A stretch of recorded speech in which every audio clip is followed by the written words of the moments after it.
Hoje é sobre o gnosticismo. Vamos tentar entender o que é esse movimento aí dos primeiros séculos do cristianismo que teve muitas implicações, né? Até hoje, na verdade, tem implicações.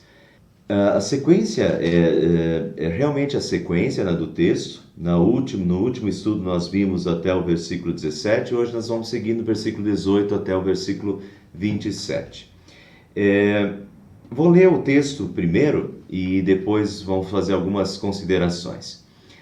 Então, o título desse texto, pelo menos na Bíblia Nova Versão Internacional, o título é Advertência contra os Anticristos.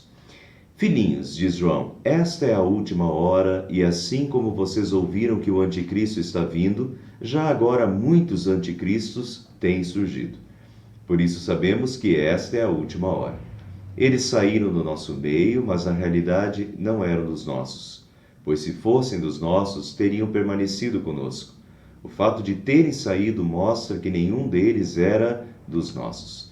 Mas vocês têm uma unção que procede do Santo. E todos vocês têm conhecimento.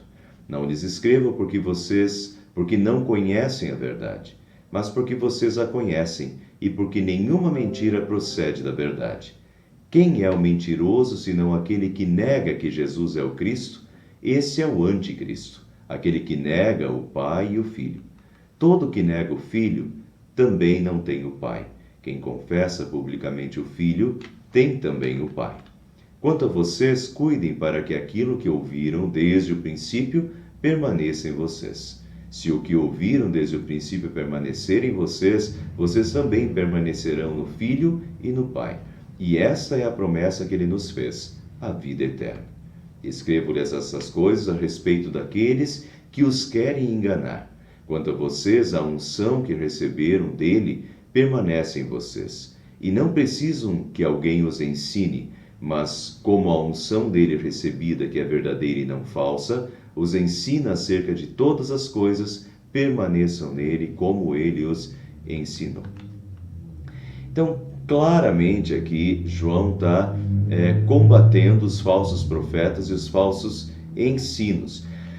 Não só aqui, no capítulo 2, mas vejam aqui, 1 João capítulo 4, versículo 1, ele volta a esse assunto novamente. Amados, não creiam em qualquer espírito, mas examinem os espíritos para ver se eles procedem de Deus, porque muitos falsos profetas têm saído pelo mundo, diz João.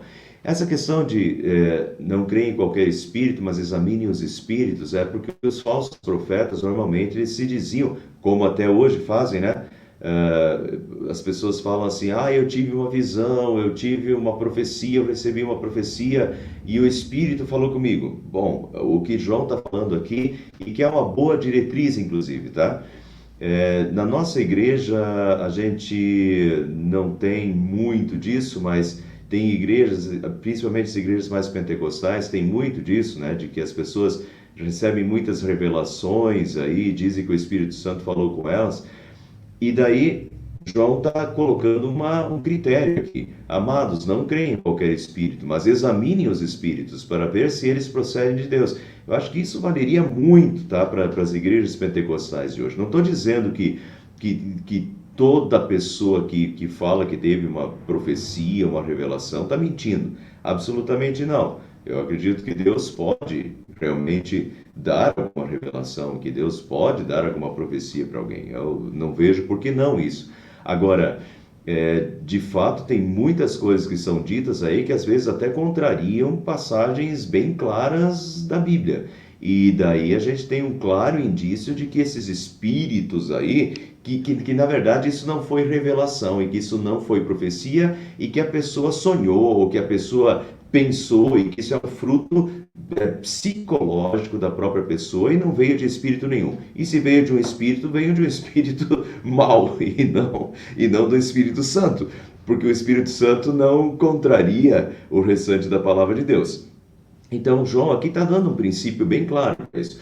Amados, não creem em qualquer espírito, mas examinem os espíritos para ver se eles procedem de Deus, porque muitos falsos profetas têm saído pelo mundo. Muitos falsos profetas têm saído pelo mundo, isso desde João, né, da época de João, e até hoje ainda muitos falsos profetas têm saído pelo mundo. Jesus manda a gente se acautelar, porque nos últimos dias surgirão, né, falsos profetas.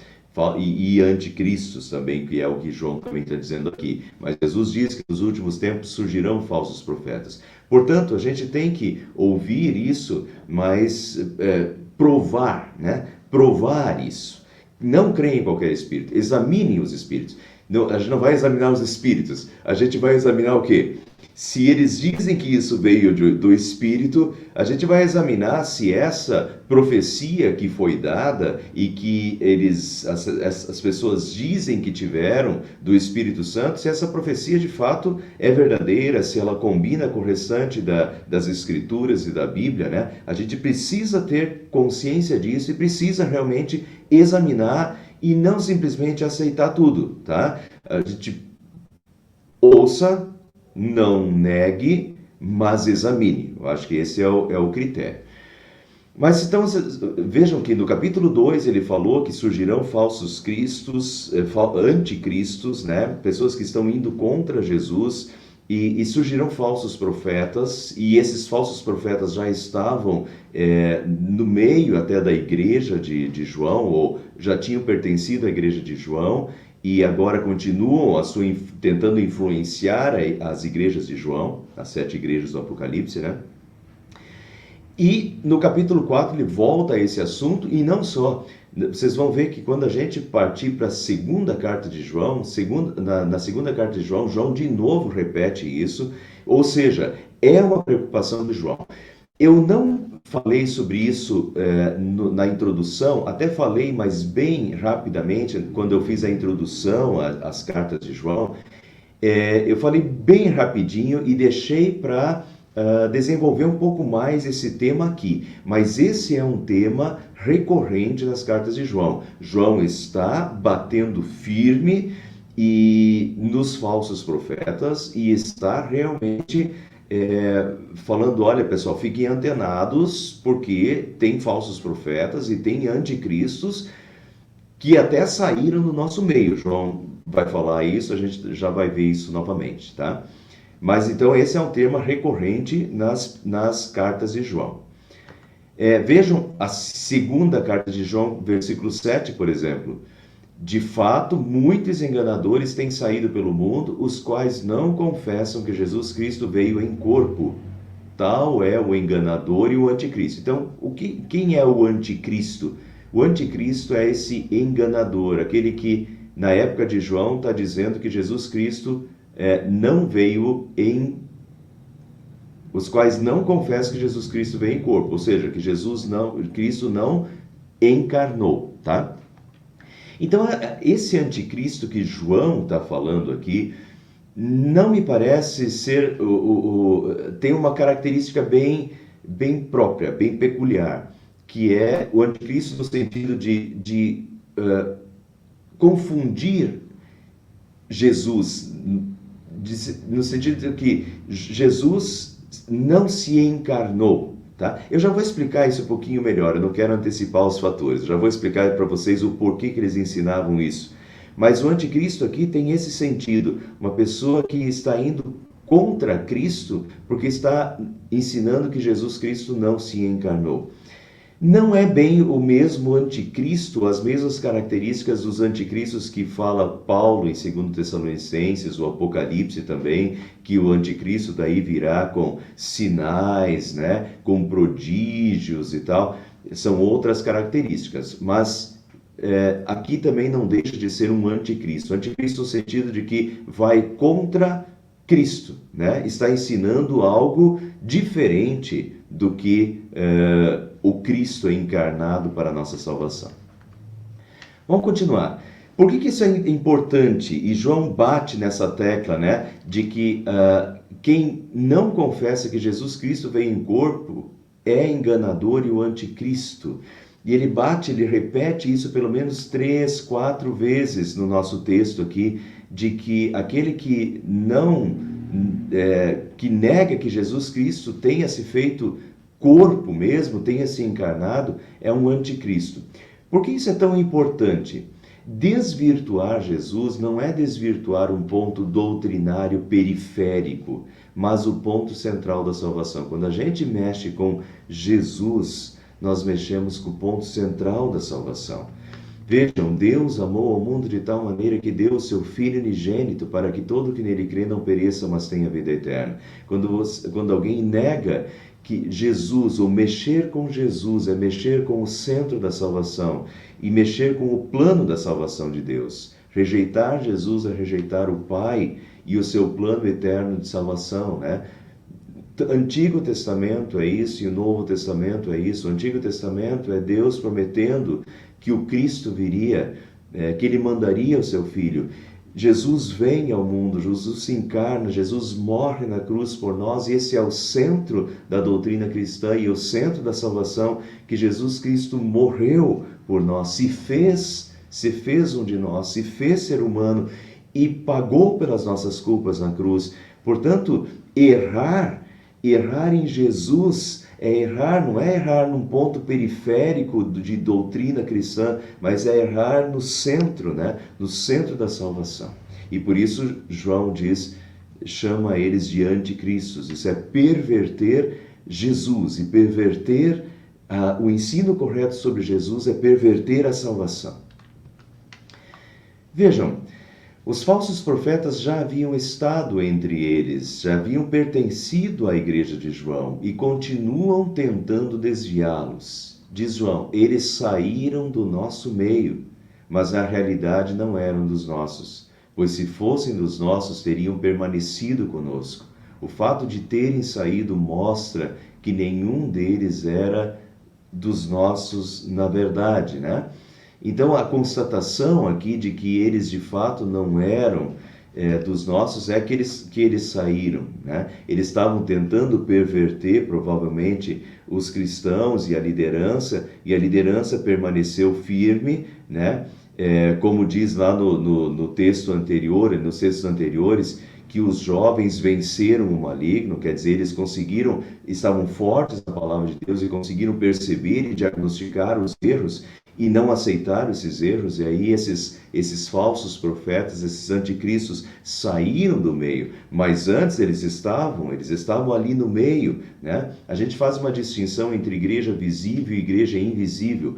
A igreja visível é a igreja que nós vemos, e nessa igreja visível nós julgamos que todos os que estão ali sejam nossos irmãos, mas efetivamente, talvez alguns dos que estão no meio da igreja não são verdadeiramente cristãos e estão ali de uma forma hipócrita e sem fé, né? E a gente precisa cuidar então com isso.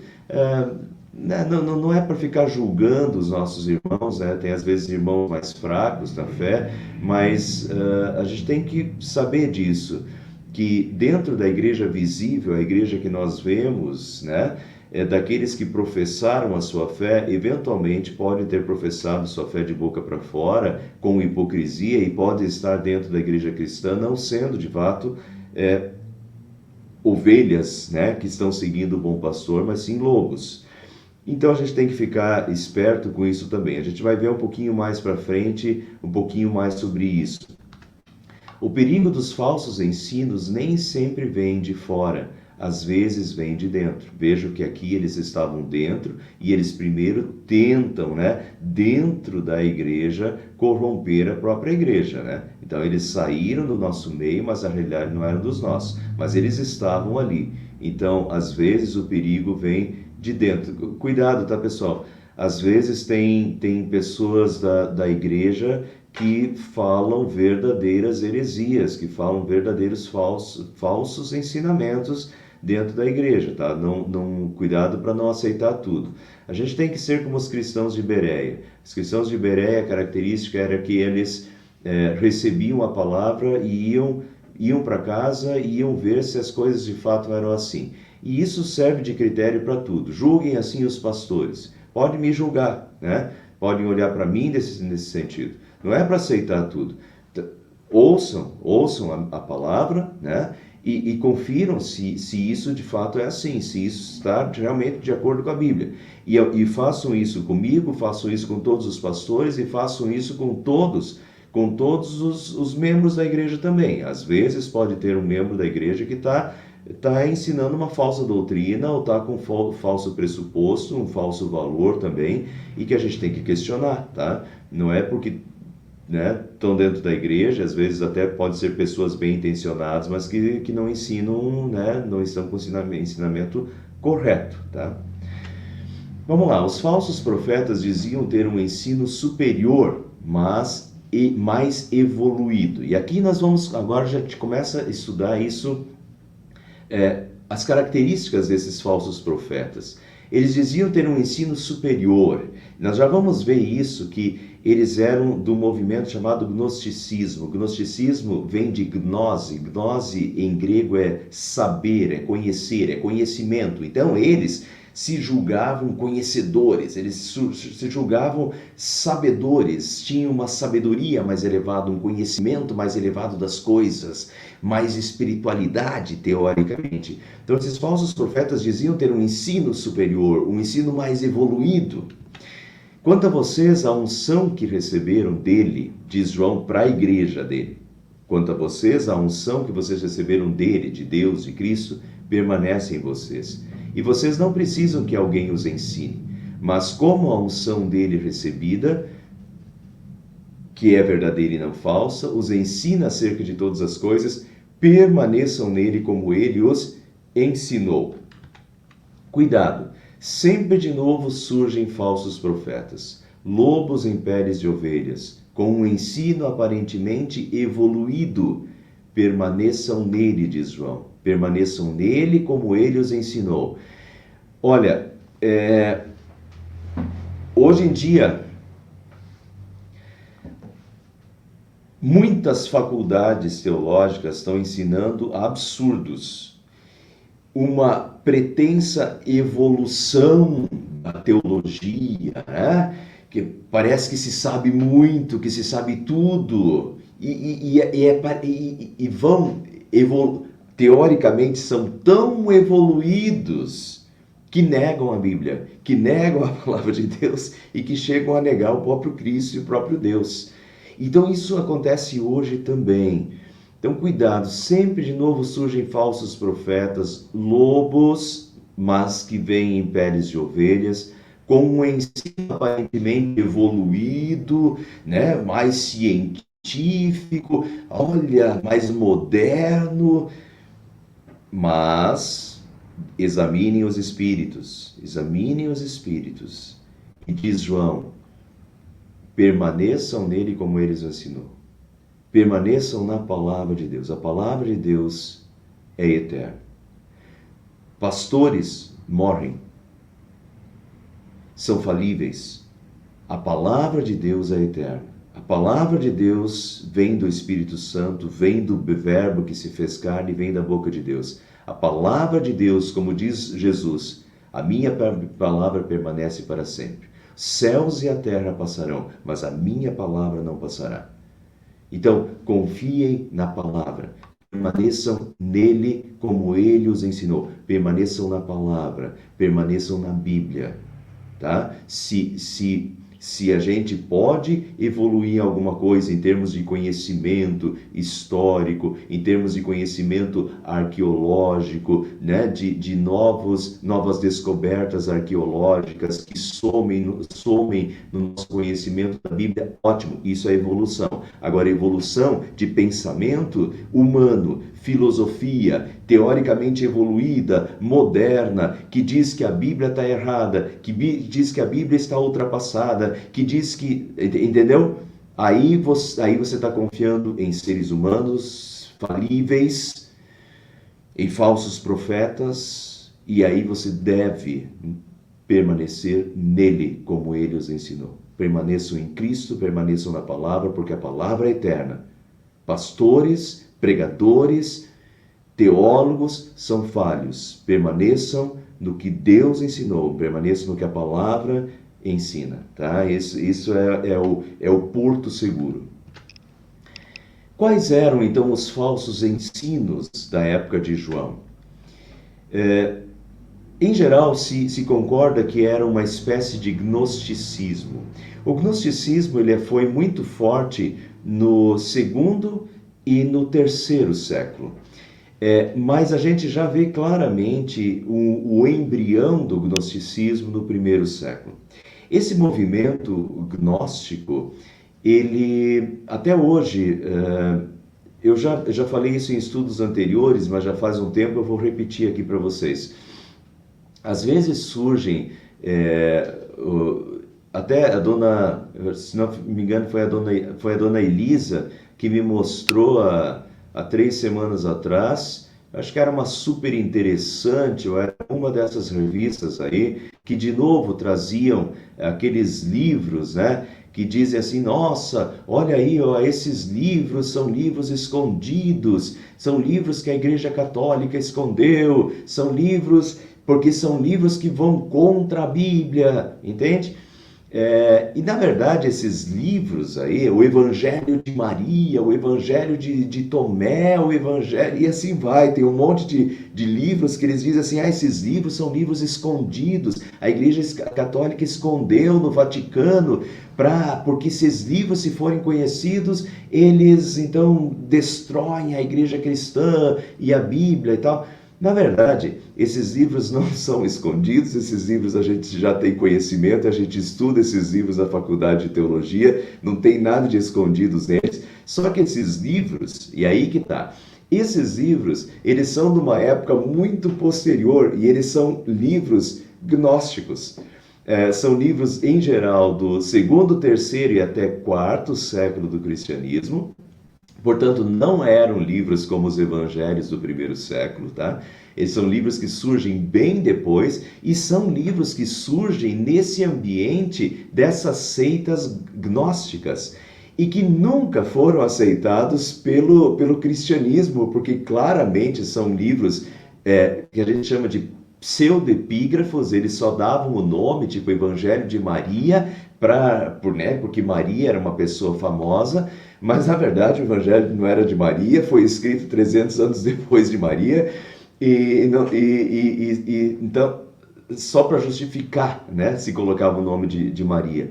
Mas esses livros surgiram dentro dessas seitas gnósticas que eram combatidas pelos cristãos porque ensinavam absurdos, como esse que João está combatendo aqui, de que eles não acreditavam que Jesus tinha se encarnado, né?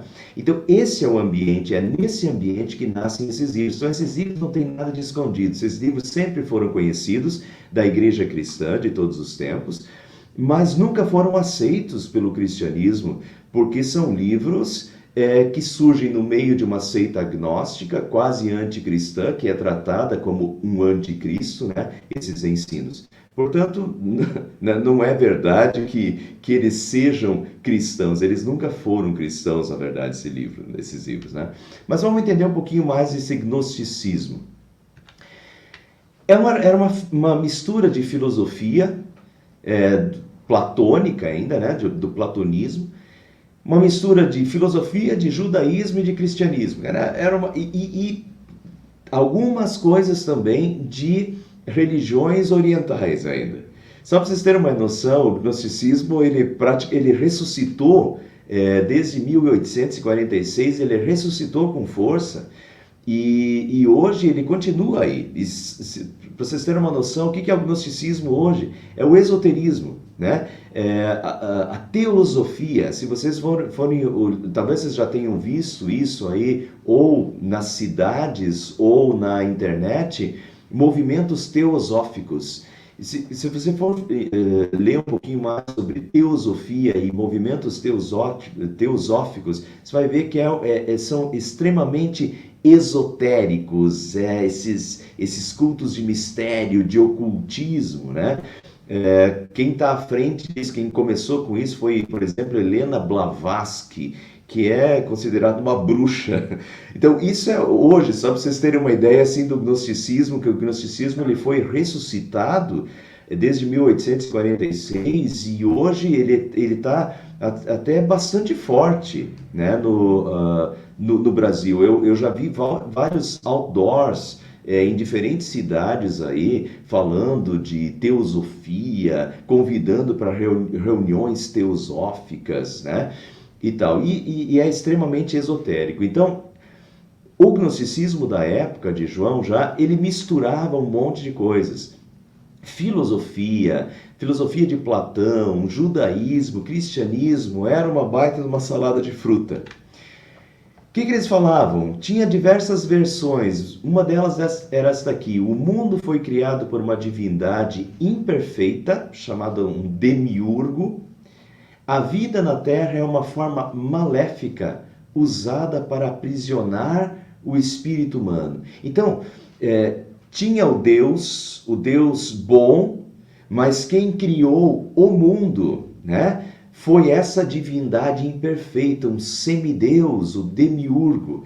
Então a vida na Terra, né, todo o planeta Terra, toda a vida na Terra e o ser humano também é uma forma maléfica usada para aprisionar o espírito humano. Então o espírito é bom, mas o corpo e o mundo é ruim. O bem só seria alcançável em nível espiritual e através do conhecimento, da gnose, que em grego significa saber, denominada pelos gnósticos de conhecedores. Então vamos lá. Gnose, né? Saber. Gnósticos, aqueles que pretensamente sabiam, conheciam esses mistérios, né, buscados. Vejam que hoje em dia é o ocultismo, né? E na época também era um conhecimento, se buscava um conhecimento elevado, né? Uma espiritualidade, né? O saber. Então, o bem só seria alcançável em nível espiritual através desse conhecimento, pelos que têm esse conhecimento. Vamos continuar.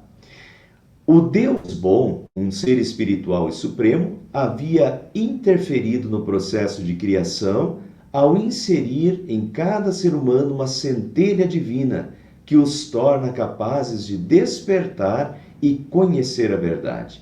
E quem era Jesus então para eles? Cristo era um mensageiro desse Deus que veio com o objetivo de nos ensinar e despertar e conhecer a verdade.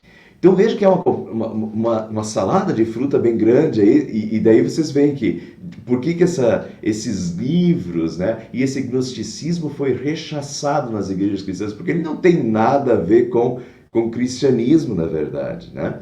Então esse Deus bom plantou aí uma centelha divina que pode tornar capaz de despertar e conhecer a verdade, e Cristo é o mensageiro que Deus enviou com o objetivo de nos ensinar e nos despertar para conhecer essa verdade. Então Cristo é só um meio para o fim aí, né? Esse meio de despertar esse conhecimento mais elevado, esse saber, essa gnose, né, espiritual que nos eleva o espírito. A encarnação, então a encarnação de Jesus é inacreditável para eles, porque a carne é má. E isso vem, pessoal, daí a mistura com o platonismo. Para Platão, o corpo é a prisão da alma. O corpo é a prisão da alma, né? Então, o corpo é mau. A alma é boa, o espírito é bom. Então, nesse sentido de que o mundo foi uma criação do demiurgo, um ser imperfeito, e o mundo é mau, e o corpo é mau, né? Mistura aí de religiosidade com platonismo. Acreditar na encarnação, que Jesus se fez carne, é inacreditável, porque a carne é má. Portanto, a divindade, Deus, jamais se uniria à matéria inferior como um corpo humano, né? Logo, vocês vão entender, já estão começando a entender por que João está dizendo assim: olha, quem não acredita que Jesus vem em carne é o anticristo, na verdade, né? Mas por que eles não acreditavam? Por causa desse gnosticismo, desse pensamento gnóstico que o mundo e o corpo são maus. Então Deus não vai se encarnar e se fazer carne, porque a carne é má. Então Deus jamais faria isso, né, nesse pensamento filosófico gnóstico. Resultados do gnosticismo. Primeiro, Jesus, então, para eles não se encarnou, ele apenas pareceu ter se encarnado. E daí vem isso para dentro do cristianismo. Vejam que eles unem, são pessoas que têm esse pensamento filosófico do platonismo, que misturam judaísmo e misturam cristianismo e estão, muitas vezes, no meio das igrejas cristãs.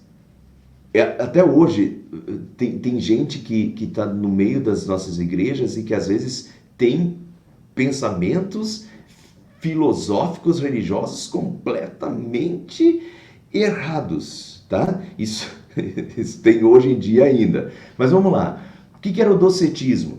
O docetismo, dokel em grego, é parecer. Então o docetismo dizia que Jesus apenas parecia humano, parecia ter se encarnado, mas de fato ele não se encarnou, porque eles acreditavam que o corpo era mau e que Jesus não ia assumir um corpo, né? Então esse era o docetismo. Cerinto é aquele que eu falei lá na introdução, quando estava falando sobre a introdução às cartas de João.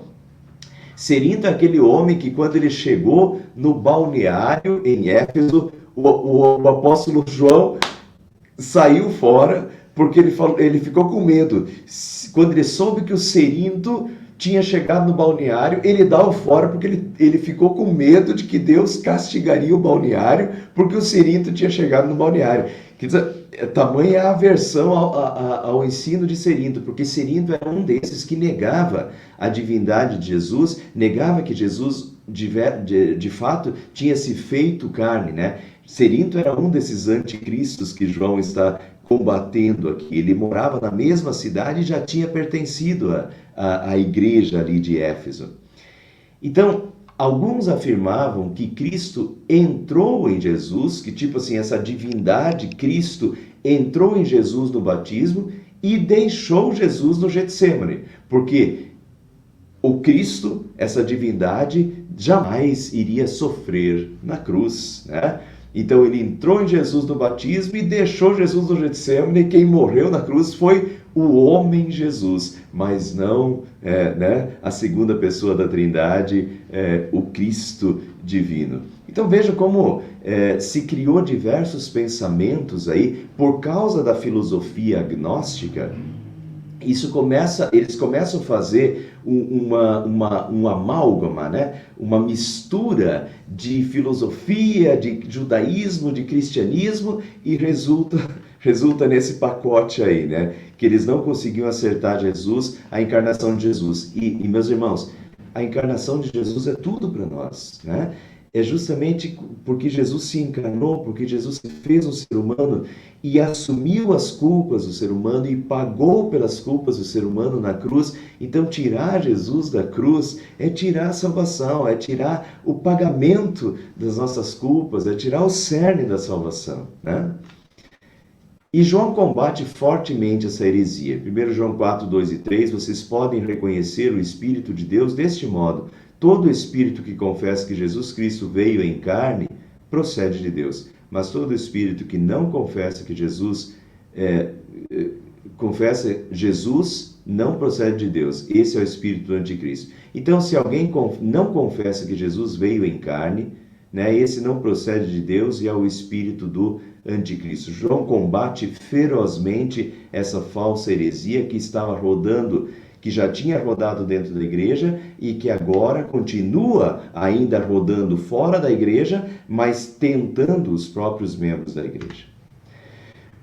Segundo resultado do gnosticismo, uma vez que o mundo e o corpo são maus, o que se faz com o corpo no mundo não importa para os gnósticos.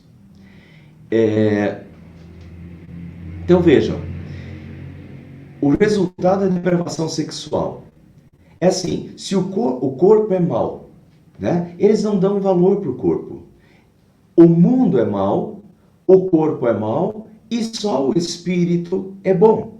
Então tudo que você faz no mundo, né, não tem valor.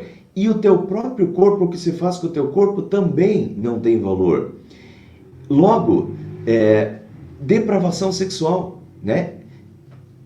Irineu e Eusébio, que eram dois líderes dos primeiros séculos do cristianismo, ligavam esses gnósticos aos nicolaítas de Apocalipse. Apocalipse também são as 7 igrejas da Ásia Menor, 7 igrejas onde João era pastor, né? Então os nicolaítas lá justamente são acusados de perversão sexual. E Irineu e Eusébio ligavam esse grupo. E é muito possível que o apóstolo Paulo também esteja pensando num grupo semelhante a esses, né? Quando ele fala das depravações sexuais. Enfim, esse grupo era um grupo de cristãos, né? Que se diziam cristãos, mas eram cristãos e ao mesmo tempo, né, com esses pensamentos gnósticos, estavam no meio muitas vezes no meio das igrejas cristãs, mas eles simplesmente desvalorizavam completamente o corpo e faziam essa dicotomia. Eu acho que eu coloquei isso aqui. Não, vou colocar depois. Essa dicotomia entre corpo e alma, que era a dicotomia de Platão, né? O corpo é a prisão da alma. Então, o que você faz com o corpo não importa. Então, eles se entregavam à depravação sexual e não achavam isso errado, né? Porque, enfim, o que você faz com o corpo não tem influência, para eles não tinha influência com a alma, com o espírito, e é impossível desligar uma coisa da outra, né? Nós somos um só, corpo e alma, então o que você faz com o corpo sim importa, mas para eles não. Então, depravação sexual, bebida, orgias. Vejam como João vai combater. João diz: Deus é luz e nele não há treva alguma. Se afirmarmos que temos comunhão com ele, mas andamos nas trevas, mentimos e não praticamos a verdade. Quer dizer, é uma total incoerência. Você dizer que você segue a Deus e que você ama a Deus e você anda nas trevas do pecado, né? Vive uma vida em pecado. Outra questão é que para nós o corpo é o santuário do Espírito, né? O apóstolo Paulo fala isso. O corpo é o santuário do Espírito. O Espírito Santo habita em nós. Então, como que eu vou entregar o meu corpo, diz Paulo lá em 1 Coríntios capítulo 6, entregar o meu corpo à prostituição, né, à depravação sexual, se o meu corpo é o santuário do Espírito Santo. Mas então, por causa de uma concepção errada, né, de que o corpo é mau e não importa então o que eu faço com o corpo, eles faziam o que queriam, porque achavam que isso não afetava o seu espírito, a sua alma, e o que importava para eles era o espírito. Então é uma completa desvirtuação dos princípios, e isso estava rodando, e vejam, isso servia de tentação também para os cristãos. Até hoje, convenhamos, até hoje, tem muita gente aí nas igrejas que acha que não tem problema as pulações de cerca e essas depravações sexuais, e se ele vai na igreja, e tem muitos que dizem, tá tudo bem entre mim e Deus. Na verdade, deveria ler um pouquinho mais isso daqui, né? Deus é luz, nele não há treva alguma. Se afirmamos que temos comunhão com ele, mas andamos nas trevas e no pecado, mentimos e não praticamos a verdade. Né? E outra coisa, que depois João vai falar assim, aquele que diz eu conheço a Deus, mas não obedece aos seus mandamentos é mentiroso e a verdade não está nele. De novo, se você diz que ama a Deus, mas anda nas trevas, você é mentiroso. Se você diz que ama a Deus, mas não cumpre os mandamentos e não está nem aí com os mandamentos, ou seja, com a tua vida, uma vida ética e de obediência a Deus, de novo você é mentiroso, né? E a verdade não está em você. E assim vai. Depois João vai falar do amor também, e tudo isso está interligado com essa questão dos gnósticos, que não estão nem aí para a vida cristã. O que importa é o espírito, não importa o que eu faço na minha vida, importa sim, teu corpo e espírito para nós é uma só pessoa, tanto que nós no futuro vamos ressuscitar O nosso corpo vai ressuscitar. Nós somos um só, corpo e espírito, né? O que nós fazemos com o corpo, o que nós fazemos na nossa vida ética, com o respeito, com a obediência a Deus, tudo isso é culto a Deus e tudo isso é espiritual, né? Não tem como diferenciar como eles faziam. Mas até hoje tem alguns aí que parece que tentam fazer essas diferenciações entre corpo e espírito, né? E, enfim, não faz sentido. Aqui está, pela dicotomia entre o corpo e alma, não achavam que o que faziam era um pecado também. E daí vejam como esse é o caso quando João fala o seguinte: se afirmarmos que estamos sem pecado, a nós mesmos nos enganamos e a verdade não está em nós. Eles simplesmente não achavam que o que eles faziam era pecado, né? O que importava era o espírito. O espírito um dia ia transcender, né? O que eles faziam não era nem pecado. Então João diz, olha, se afirmamos que estamos sem pecado, estamos nos enganando a nós mesmos e a verdade não está em nós, né? Isso é pecado e precisa ser confessado e precisa ser arrependido. E por fim eles se achavam mais espirituais, porque eles eram os conhecedores, né? Os que sabiam. Até hoje tem muita gente no meio das igrejas que se julga tão espiritual, né? Tão mais conhecedor, tão mais espiritualizado. Mas eles se achavam mais espirituais, conhecedores dos mistérios e se tornavam orgulhosos com isso. E daí João tem que dizer, olha, está faltando o amor. E se faltar o amor, né?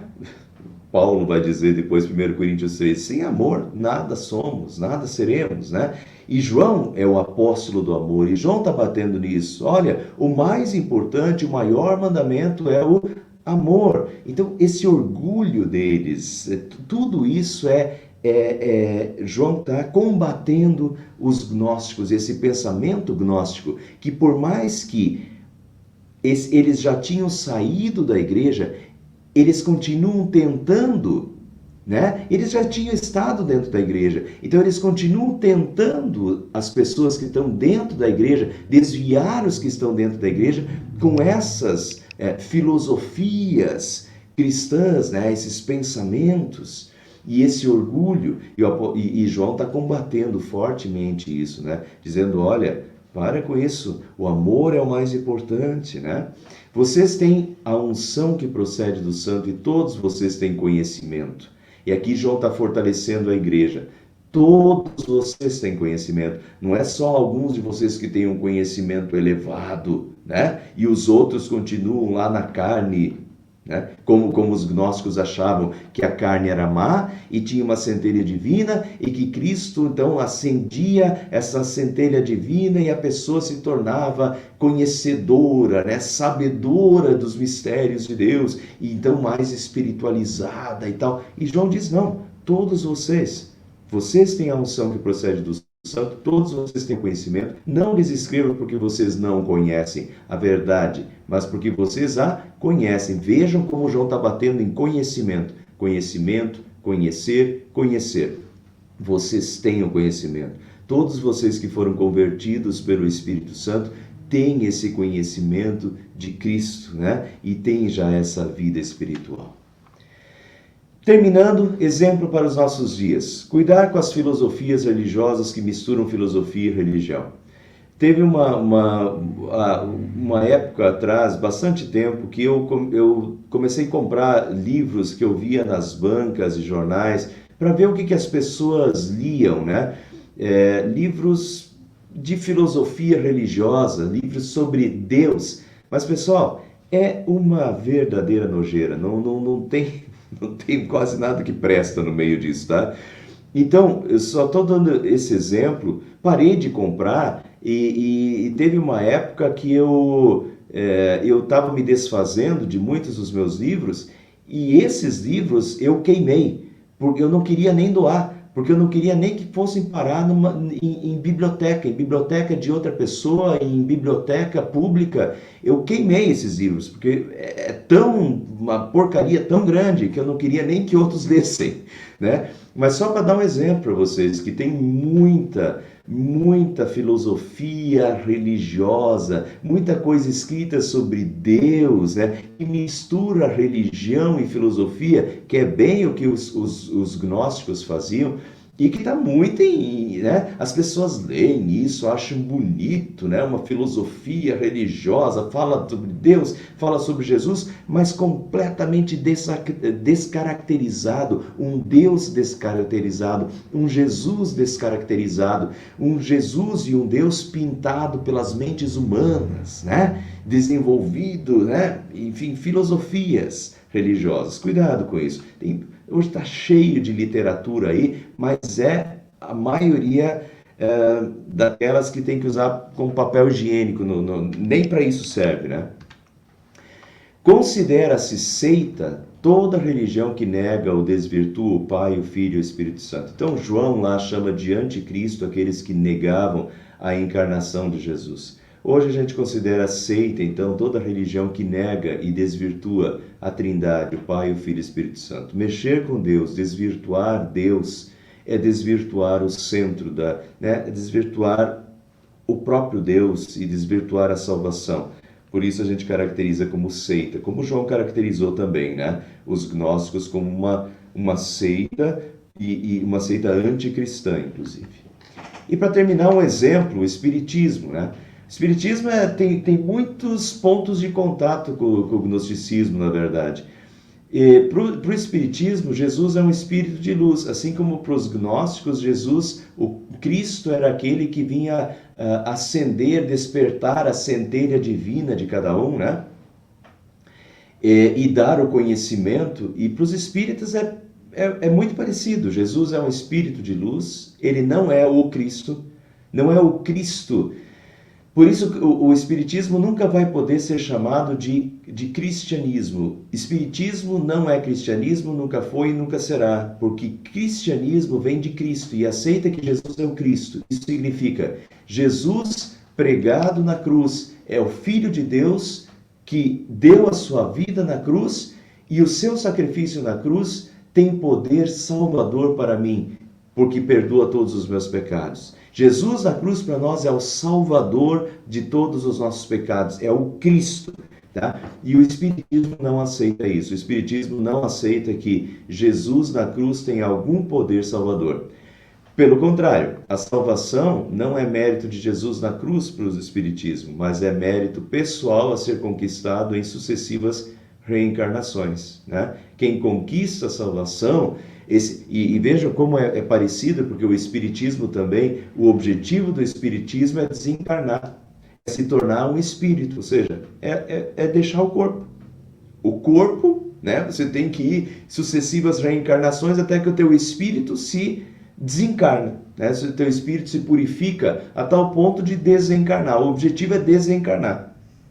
Enquanto para o cristianismo, nós não consideramos o corpo mau. O corpo é criação de Deus, nós somos corpo e alma. E no futuro Jesus Cristo vai nos ressuscitar e nós vamos voltar ao nosso corpo, um corpo glorificado. Então é completamente diferente. Jesus para nós é o Salvador, nós não precisamos reencarnar, porque Jesus é o Salvador. O sacrifício de Jesus na cruz é o sacrifício redentor, ele pagou por todos os nossos pecados na cruz e por isso a salvação, consolo e esperança para nós, né? Isso traz um total consolo para nossas almas. Mas veja como é diferente. Então o Espiritismo hoje é como se fosse esse gnosticismo na época. Ele fala de Jesus, o gnosticismo falava de Jesus, era uma mistura, e o Espiritismo também é essa mistura.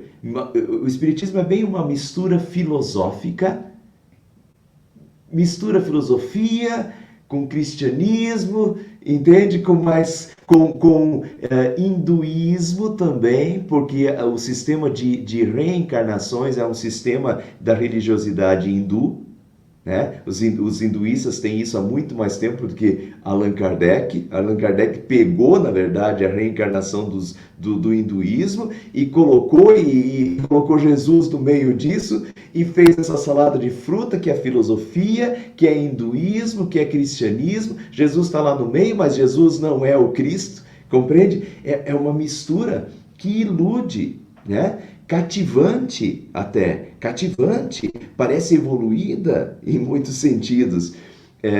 Bem atual, né? A gente poderia quase dizer, o espiritismo é uma forma de gnosticismo de hoje em dia. Então, cuidado com os falsos profetas, cuidado com essas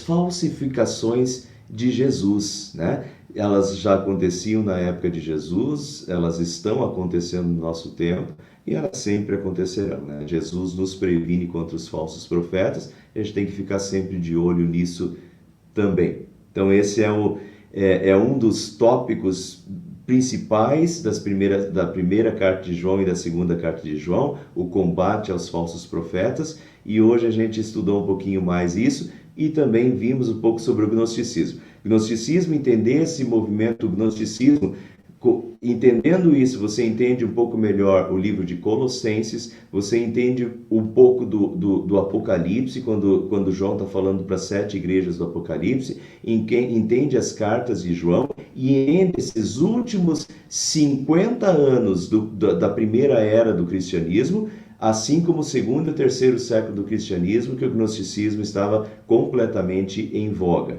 Então hoje eu ensinei um pouquinho para vocês aí de como entender essa seita dos primeiros séculos do cristianismo.